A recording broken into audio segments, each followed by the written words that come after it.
before the sun comes up.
You think you were in a lockdown.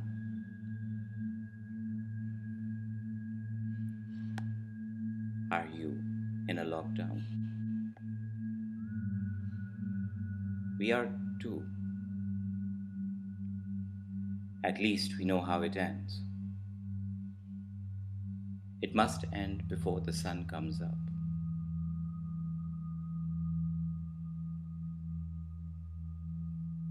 Are you wearing a mask? We are waiting that we'll be forced to wear a mask. So that you don't see our faces. So that you don't see who you are killing.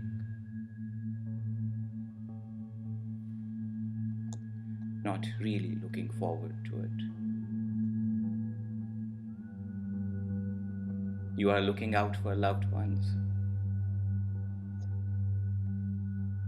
We are looking for our lawyer.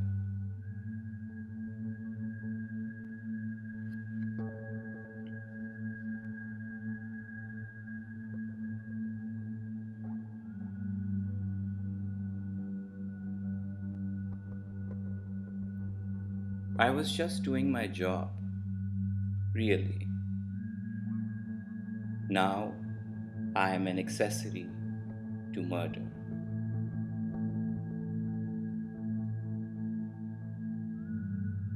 Prisoner 3, the man who had one job.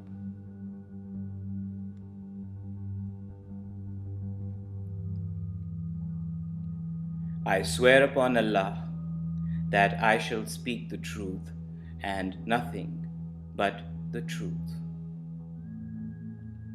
I plead guilty that I was a cleaner. I plead guilty that I couldn't find a better job. I plead guilty that I couldn't get a job where I could say no.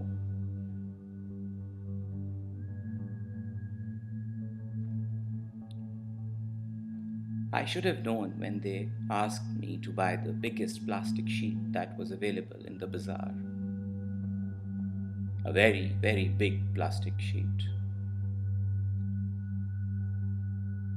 You could say that it was a procurement job. Why is a lowly cleaner tasked with going to bazaar, official cash in hand, and asked to buy a big plastic sheet? A sheet to cover not only the floor of a big room, but its walls as well. Now I know they were worried about the expensive carpets and the murals on the walls, a hand-woven map of the Muslim Ummah. I clean floors, dust the walls, and take out the garbage. The expensive murals I wasn't even allowed to clean because they were holy. And although I am a Muslim, but not Muslim enough to be allowed near these murals. I brought a big, thick plastic sheet. I have a receipt. They said, cover the floors and the walls and leave.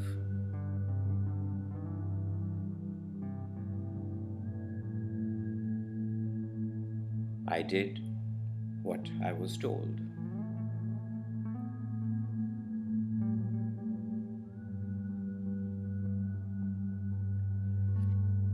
Then I was asked to take back my sheet.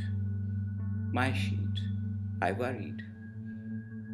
I couldn't tell them that it was their sheet. I only bought it with their money.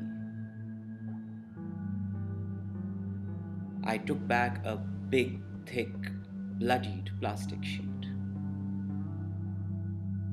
I folded it carefully so that not to spill anything on the expensive carpets or the floors. I didn't know what had happened in that big office. But I know that a bone saw does its job and splatters a lot of blood. I saw the news just like you did, or newspapers. Big countries almost went to war, but then settled. Killers were flown out and forgiven. Families kissed the hand.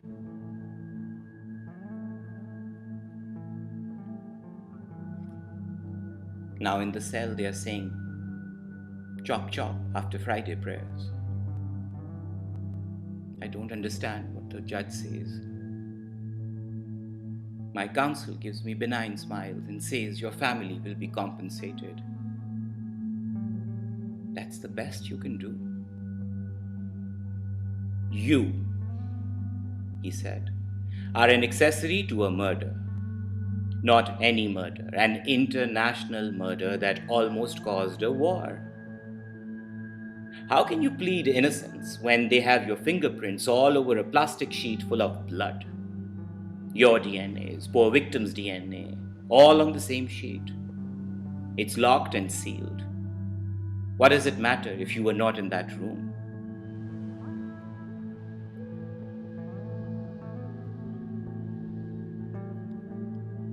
People have cell phones in the jail, but I can't even call my family. I want them to know that I'm not a killer. I'm sure they know that. I want to tell them not to listen to the talk of compensation money. Why should I get punishment for a crime that somebody else committed?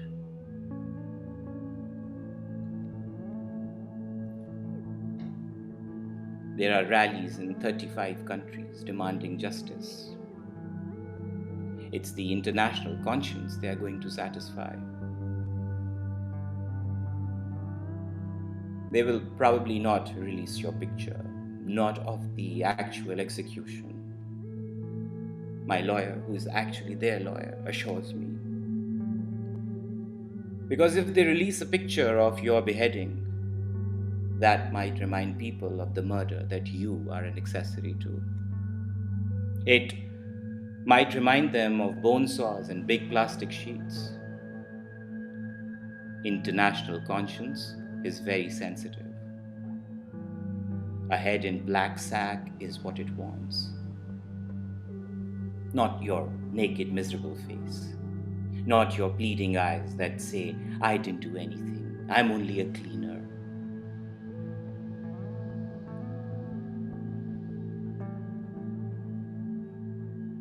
They'll get me a delay.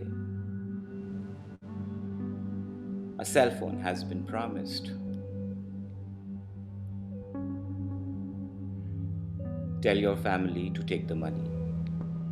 There are still a lot of Fridays left in the calendar.